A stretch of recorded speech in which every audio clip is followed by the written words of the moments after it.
Assalamualaikum warahmatullahi wabarakatuh. Perkenalkan, kami dari kelompok 4. Di sini kami akan memaparkan materi tentang peralihan kekuasaan Yogyakarta pada tahun 1945. Sebelum kami masuk ke materinya, izinkan kami untuk memperkenalkan diri. Perkenalkan, nama saya Davita Fatia. Nama saya Andrea Danis.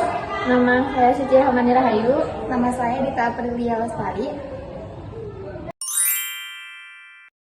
Tokoh-tokoh yang terlibat dalam peristiwa ini yang pertama yaitu ada Sri Sultan Hamengkubuwono IX, Raja Yogyakarta, visioner dan nasionalis yang sangat mendukung kemerdekaan. Yang kedua, ada Paku Alam VIII, sang pemimpin Kadipaten Pakualaman yang juga mendukung penuh kemerdekaan.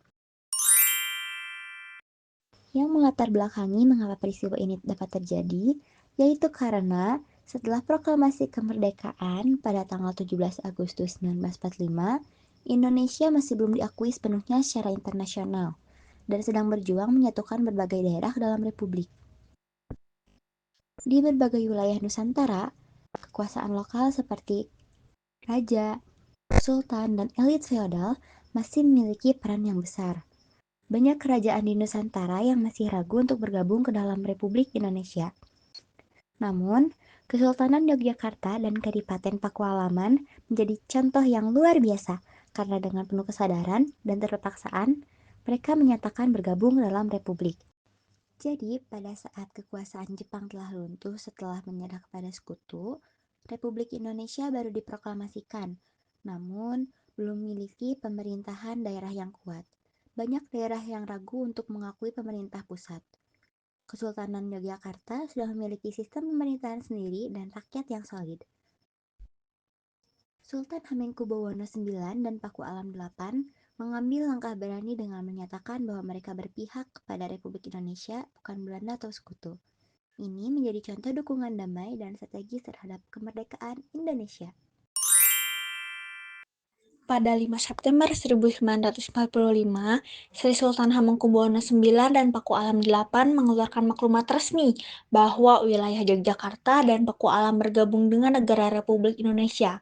Mereka menyatakan kesetiaan penuh terhadap Republik Indonesia dan siap melaksanakan pemerintahan sesuai dengan kebijakan pusat.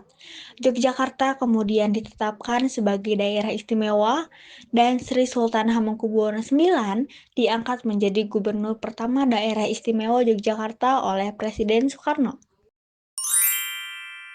Akibat atau dampaknya, Yogyakarta menjadi pusat penting perjuangan Indonesia di masa awal kemerdekaan.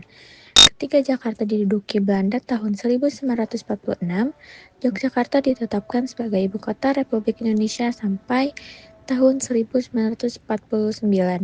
Kesultanan Yogyakarta diberi status istimewa dalam struktur negara karena dukungan besar tersebut. Membuka jalan bagi integrasi wilayah kerajaan lain secara damai, bukan lewat pemberontakan. Lalu, ada juga nilai-nilai yang dapat diambil dari peristiwa tersebut. Yang pertama ada nasionalisme. Kesediaan raja dan rakyat Yogyakarta mendukung Republik Indonesia. Yang kedua, kepemimpinan bijaksana. Sultan HB9 menjadi tokoh pemimpin feodal yang berpihak pada rakyat. Dan yang ketiga ada persatuan dan kesatuan. Peristiwa ini menunjukkan bahwa perjuangan tidak selalu harus bersifat kekerasan. Dan yang terakhir yaitu pengorbanan. Sultan dan keluarganya melepaskan sebagian kekuasaan demi negara baru yang merdeka.